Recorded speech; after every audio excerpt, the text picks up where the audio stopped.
दित्तु सव्विसिद्धे ध्रुवमचलमणोभवं गतिं पत्ते वोक्षामि समये पाहुड मृण्मो सुदकेवलीभरितं नमो अरिहन्ताणं नमो सिद्धाणं नमो आयर्याणं नमो वज्रायाणं नमो लोये सौवशाहूणम्।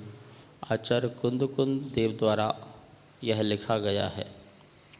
इसमें 415 प्राकृत भाषा की गाथाएं हैं। आध्यात्मिक शैली है। ईसा पूर्व प्रथम शताब्दी में इसे लिखा गया है। भगवान महावीर स्वामी की जो वाणी है, जो अनवरत रूप से प्रभायमान होते हुए आई है, उसे ही यहाँ पर दर्शाया गया है। जो व्यक्ति सच में अपनी आत्मा की विशुद्धि चाहता है, आत्म कल्याण चाहता है, उसे अवश्य पढ़ना चाहिए श्री गुरु मुख से। श्री गुरु मुख से पढ़ने से वो अपना अनुभव भी बीच बीच में बताते हैं। दूसरों के अनुभव से भी हमारे अंदर बहुत सारी भावनाएं प्रकट होती है, शिक्षा मिलती है, और जिसके कारण हम भी उस अनुभव को प्राप्त कर पाते हैं।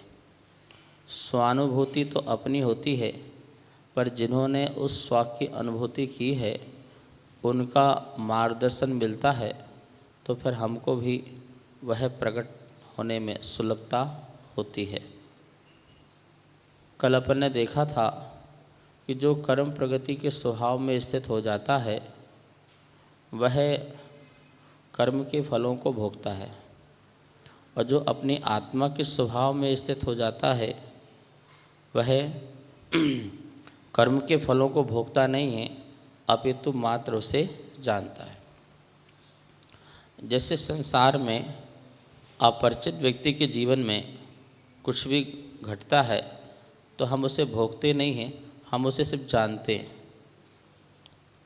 आपको उसमें ना सुख होता है, उससे ना आपको दुख होता है। अपरिचित व्यक्ति है, ठीक है ना, उसके जीवन में बहुत सारी घटनाएं घटती रहती हैं, तो आपको क्या होता है? सिर्फ उसको जानना होता है, देखना होता है, और देखना जानना हुआ बस। लेकिन उसका सुख, उसका दुख उस संबंधी आपको नहीं हुआ। क्यों नहीं हुआ? क्योंकि उसमें आपका राग नहीं है और उसमें आपका द्वेष नहीं है।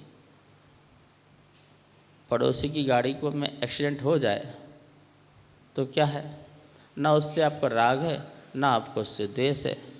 इसलिए वह जो है, आप उसको भोग नहीं पाते। लेकिन जिन जिन वस्तुओं से आपको राग होता है और जिनसे आपको द्वेष होता है, तो नियम से आप तत्संबंधी कर्मों के फल को भी भोगते हैं। तो बोला गया है, आज गाथा अपन पढ़ेंगे। इस गाथा में वही बात कहेंगे जो हमने पहले बात की है, उसको उदाहरण के माध्यम से समझाएंगे। पहले उसका उच्चारण करते हैं।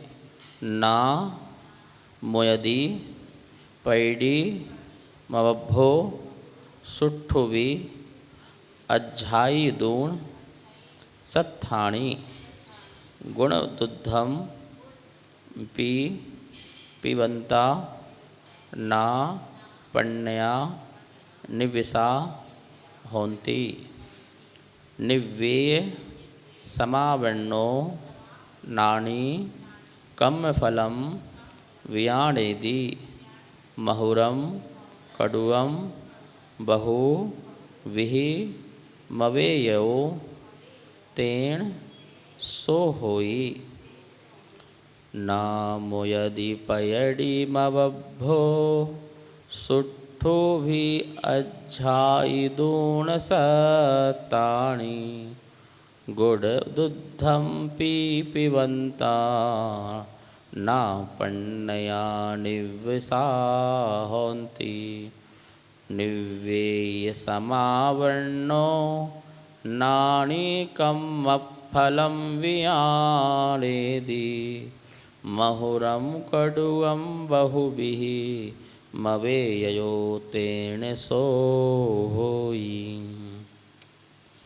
गुड़ दूध पीता हुआ भी निर्विष न होता सर्प ज्यों त्यों भली भांति शास्त्र पढ़कर अभवि प्रगति ना तजे।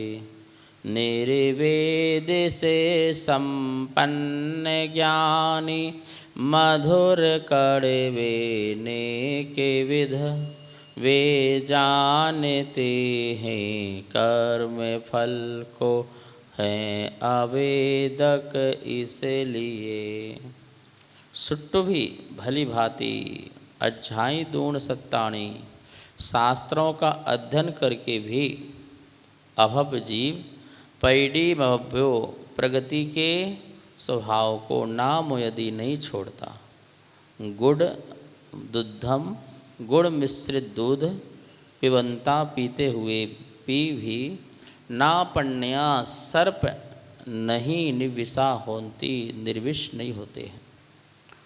निव्येय समावन्नो निर्वेद वैराग को प्राप्त नानी ज्ञानी कम्म फलम कर्म के फल को महुरम कड़ुअम मीठा कड़वा बहुविहम अनेक प्रकार का वियानिधि जानता हुआ अवेययो तेन सो होई उनका अवेदक ही होता है। देखो क्या कह रहे हैं, अभव जीव का कभी कल्याण नहीं हो सकता। और अभव जीव को क्या उपमा दी है, सर्प की। जैसे सर्प को मीठा से मिश्रित दूध पिलाओ, दूध तो ठीक है, और दूध में भी क्या डाला हुआ, शक्कर डाली हो, अब बढ़िया मीठा कर दिया हो, ठीक है ना, और उसको पिला दो तो उसके अंदर जो विष है वो समाप्त हो जाना चाहिए ना। हो सकता है उसके अंदर जो जहर है वो मीठा दूध पीने से भी वो जहर उसका दूर नहीं हो सकता। ऐसी अभव्य जीव अज्झाई दूण सत्ताणी शास्त्रों के अध्ययन करने से भी, बहुत शास्त्रों के अध्ययन कर लेता है, पूरी लाइब्रेरी समाप्त कर दे, इतना पढ़ ले, सुबह शाम सुबह शाम सुबह शाम पूरा पढ़ता रहे, लेकिन अंदर का जो मिथ्यात्व का जो विष है,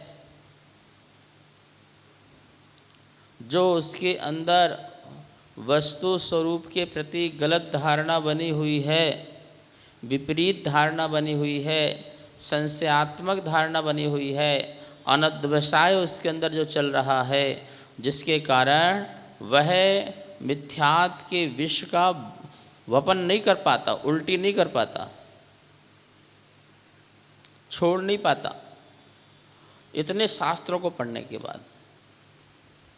और एक ज्ञानी ऐसा है जिसने शास्त्र नहीं पढ़े,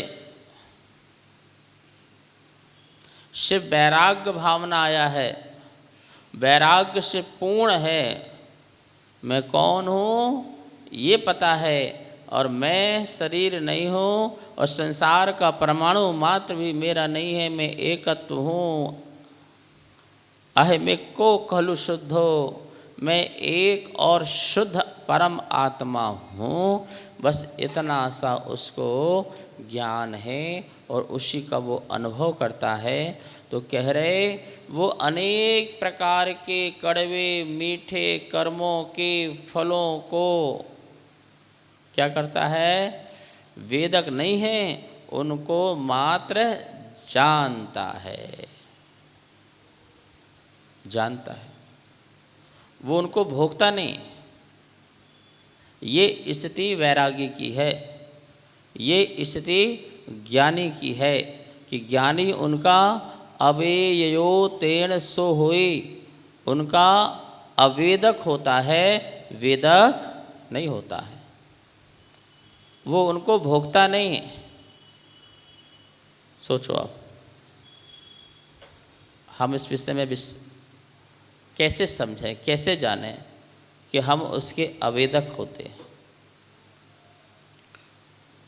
देखो, ज्ञानी के सामने कर्म का उदय आया, जैसे पाप कर्म का उदय आया, तो पाप कर्म के उदय से उसके ऊपर बहुत उपसर्ग हो रहे हों, हुए ना। सुकमाल मुनिराज, सुकौशल मुनिराज, गजकुमार मुनिराज, पंच पांडव, इन सब पर कितने घोर उपसर्ग हुए, पर घोर उपसर्गों को वो जानने वाला हुआ, वेदक नहीं हुए, अवेदक रहे, उसका अनुभव करने वाले नहीं रहे। क्योंकि यदि उसका अनुभव कर देते तो वो फिर द्वेष में फंस जाते, फिर वो राग में फंस जाते।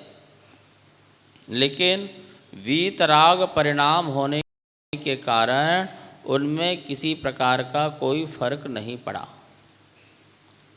कोई उनकी स्तुति करे, कोई उनकी निंदा करे, दोनों में ही समभाव रखते हैं। स्तुति करने वाले के प्रति राग का परिणाम नहीं करते हैं और निंदा करने वाले के प्रति द्वेष का भाव नहीं रखते हैं, दोनों के प्रति समभाव रखते हैं।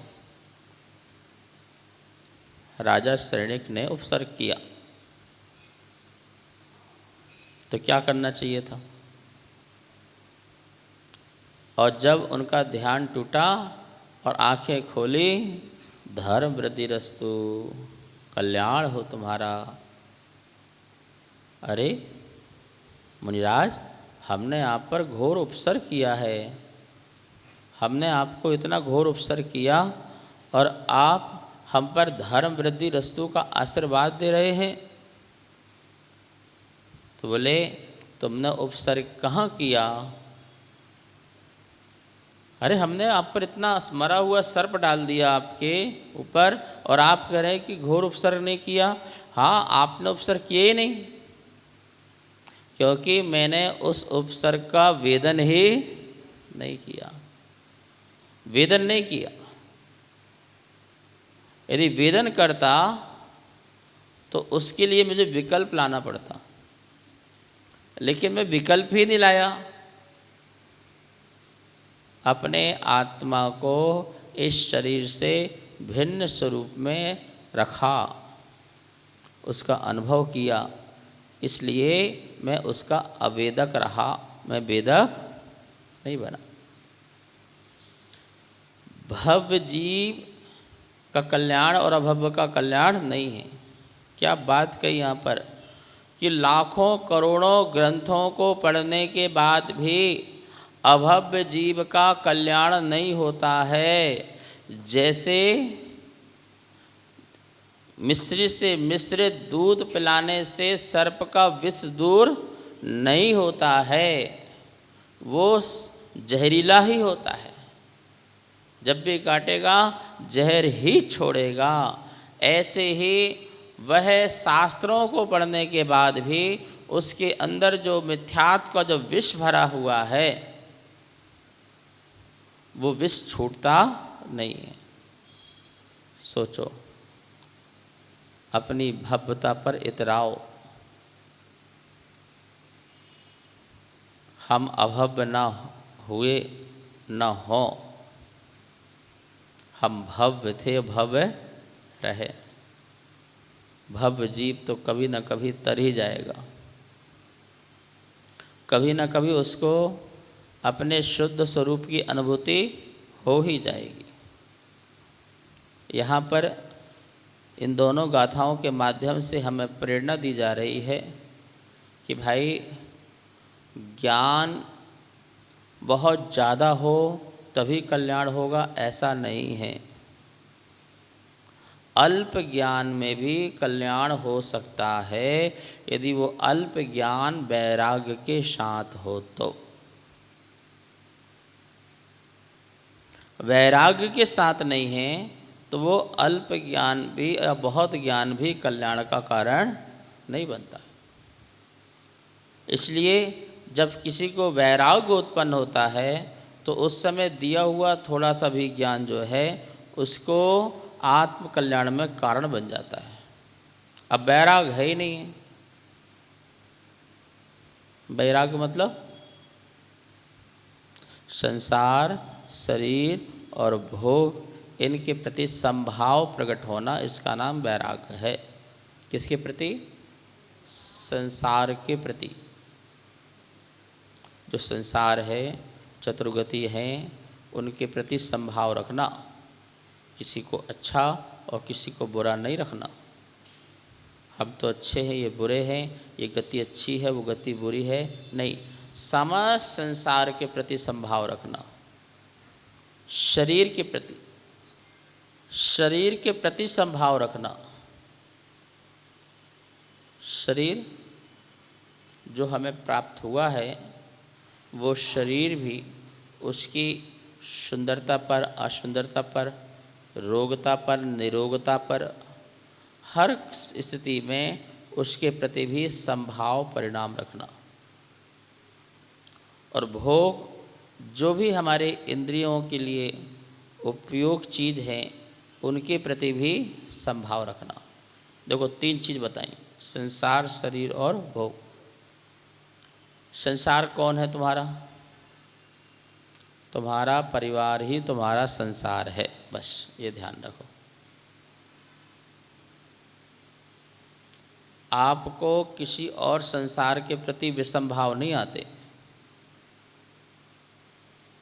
विषम भाव यदि उत्पन्न होते हैं तो अपने परिवार, मतलब पूरा परिवार लगाओ, तुम्हारा कुनबा, तुम्हारा खानदान, ये सारा तुम्हारा परिवार है, और इनके प्रति हमेशा राग द्वेष के परिणाम आते हैं।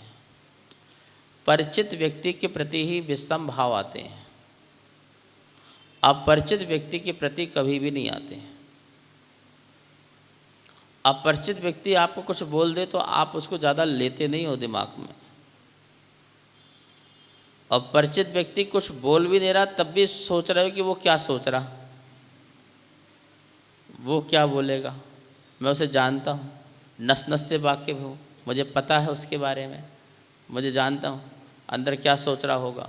वो भले कुछ नहीं बोल रहा है, बहुत गुनिया आदमी है, अंदर ही अंदर रखता है, मैं अच्छे से जानता हूँ, तुम कुछ नहीं जानते हो। मतलब इस प्रकार से बातें करते करते, जबकि वो कुछ कह भी नहीं रहा। और परिचित व्यक्ति अपरिचित व्यक्ति बहुत कुछ भी कह रहा है। मतलब जैसे रास्ते में आपसे कोई ठोकर लगी किसी अपरिचित व्यक्ति से, और उसने आपको 2-4 बात सुना दी, कोई बात नहीं भाई साहब, ठीक है, ठीक है, आप जाइए, ठीक है, मैं चला। अरे वो आपको गाली दे रहा है, कोई बात नहीं। अरे वो आपको मार भी रहा है और 2-4 लगा भी दिए, कोई बात नहीं, ठीक है, आपने कर लिया ना, शुक्रिया, चलते हैं। आप उस माहौल से अलग होना चाहते हैं, वो उसमें सोचते हैं कि मेरी ही गलती है, तेरी गलती नहीं है, जबकि उसकी गलती है। फिर भी एक्सेप्ट करते हैं मेरी गलती, भाई साहब आप जाइए, मैं भी जा रहा हूँ, बस बताओ, कमाल है। वो कुछ कह रहा है तब भी आपको कुछ असर नहीं हो रहा है, क्योंकि उसमें आपका राग और द्वेष का भाव नहीं पड़ा है। जिस चीज़ में आप अपना जहर छोड़ देते हो, उसी में तो असर पड़ेगा। सांप जिसको काटेगा, असर तो उसी में पड़ेगा ना। तुमने जैसे जैसे डसा है और जिसको डसा है, असर उसमें होगा। जितने, इसलिए बोलते हैं, सुनो ध्यान से, अति परिचय, अति परिग्रह, अति मन चंचल का कारण है। अति परिचय होगा तो उतना मन चंचल होगा, अति परिग्रह होगा तो उतना मन चंचल होगा। अब अति मन चंचल होगा तो कैसे हम आत्मा की अनुभूति करेंगे, कैसे निराकुलता की हमें प्राप्ति होगी। समझ आ रहा? अति परिचय अति आकुलता का कारण है, नोट कर लेना। अति परिचय अति आकुलता का कारण है। हम जितना अपना अपना परिचय बढ़ाते हैं, ये परिचय देना चाहते हैं, लेना चाहते हैं, उतनी उतनी आकुलता हमारे अंदर आ जाएगी। घर से 3 लोग निकल गए, कितनी शांति हो गई। घर से कोई निकल गया तो कितनी शांति हो जाती है। सच बताओ, सुबह सुबह पति को टिफिन दिया और घर से बाहर निकल गए, वो कितनी शांति मिलती है। ओहो, अब शांति आई है। क्यों? क्योंकि एक बदमाश सामने से चला गया, जिसके कारण दिमाग खराब हो रहा था, सिर में बिल्कुल ऐसे टंगे हुए थे। अब कब क्या बोलें, क्या कहें, कौन सा बम फूटे, कुछ पता ही नहीं, और निकले तो शांति हुई ना। हाँ, जितना जितना हम बढ़ाते जाएंगे उतनी उतनी अशांति आएगी। मुझे वैराग्य होने का एक ही कारण था, एक ही प्रवचन था, जब गुरुजी ने कहा बेटा ये संसार मकड़ी का जाल है। मकड़ी का जाल। और उन्होंने बताया कितनी मेहनत से वो जाल बनाती है। जाती है, ऊपर जाती है, फिर नीचे आती है, फिर एक राउंड लेती है, फिर ऊपर से राउंड, नीचे से राउंड, ऐसे करके कितना घना जाल बनाती है वो।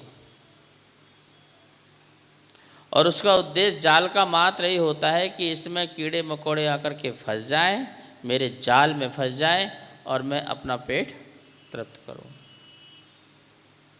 बोले बेटा ऐसे ही यह जीव अपने कारण से ही जाल बनाता है संसार का। जैसे मकड़ी को बना बनाया जाल नहीं मिला, ये ध्यान रखना। उसे बसीहत में कोई जाल नहीं मिला। तुम संसार में जन्म लिया है, तुमको कोई जाल नहीं मिला, तुम स्वतंत्र हो भी। 8 वर्ष की उम्र में तुमको ज्ञान हो सकता है और तुम स्वतंत्र हो सकते हो, जाल में नहीं फंस सकते हो, तुम अपना जाल नहीं बना सकते हो। जैसे छोटी मकड़ी अभी जाल नहीं बना सकती है, परिपक्व होने के बाद वो जाल बुनना प्रारंभ करती है, ऐसे ही यह जीव भी परिपक्व होने के बाद जाल बुनता है। और क्या होता है, मकड़ी इतना बढ़िया सुंदर जाल बनाती है, उसकी फ़ोटो खींचो कितना अच्छा लगता है, लेकिन उसकी मृत्यु किस में होती है? मकड़ी जब भी मरती है अपने बनाए हुए जाल में जाकर के उसके पैर फंस जाते हैं। वो बहुत तड़पती है, निकालने की कोशिश करती है, लेकिन उसके पैर हाथ चल नहीं पाते हैं और तड़प तड़प करके वह अपने प्राण खो देती है। ऐसे ही आपको कोई जबरदस्ती विवाह में प्रवेश नहीं कराता है, आपके मन में ही लड्डू फूटते हैं और वो लड्डू खाना चाहते हैं, पर भाई उस लड्डू में जो जहर है, उस जहर का असर भी तो पड़ेगा। और आपके इतने स्वयं के रिश्ते थे और विवाह के बाद एक मातृपक्ष के और रिश्ते हो गए। कितना बड़े रिश्ते हो गए। पिता कुल के जितने भी थे, भाई चाचा ये वो सारे रिश्ते जितने थे, वो दूर के रिश्ते, पास के रिश्ते, बहुत सारे रिश्ते, और मातृपक्ष के जितने रिश्ते थे, मामा पक्ष के, इसके पक्ष के, वो रिश्ते। अब आप बीच सेंटर में हैं, यहाँ काका, यहाँ चाचा, यहाँ दादा, यहाँ मामा, यहाँ भांजा, यहाँ देवता, यहाँ देवती, यहाँ पर नाना, यहाँ पर नानी, यहाँ पर मौसरा मौसरी क्या होते हैं, और ये बुआ हुआ फूफा, ये सब, और उनके भी इतना बड़ा जो घना जाल बन रहा है। कुछ लोग बड़े खुश होते, हमारा तो बहुत हरा भरा परिवार है। अच्छा, तो तुम भैया हरे भरे परिवार में सूखे सूखे जाओगे। जब इतना बड़ा घना जाल है अब इस घने जाल से व्यक्ति निकल नहीं पाता। एक तो सूतक, एक तो पातक, ठीक है ना। फिर उनके जन्मदिन, उनकी एनिवर्सरी, उनका बर्थडे, उनकी पार्टी, इसी को मैनेज करने में लगे रहते हैं। सुबह से शाम तक इसी काम में लगे रहते हैं। आकुलता व्याकुलता रहती है। तो आ गया ना, अति परिचय अति आकुलता का कारण है। और वैराग्य में क्या होता है? महाराज जी, आपको वैराग हुआ, आपके घर में तो 150 लोग ही होंगे, अब तो हजारों लोग हैं।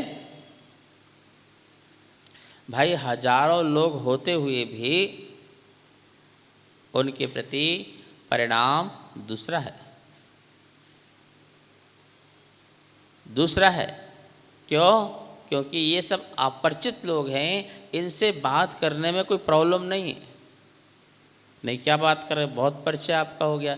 परिचय होते हुए भी जो रिश्ते का परिचय था वो नहीं है। तो इनसे कौन सा परिचय है? इनसे तो रास्ते का परिचय है। रिश्ते और रास्ते दोनों में बहुत फर्क है भैया। रिश्ते के परिचय दिल का बोझ होते हैं और रास्ते के परिचय दिमाग का बोझ होता है। और दिल दिमाग में बहुत अंतर होता है।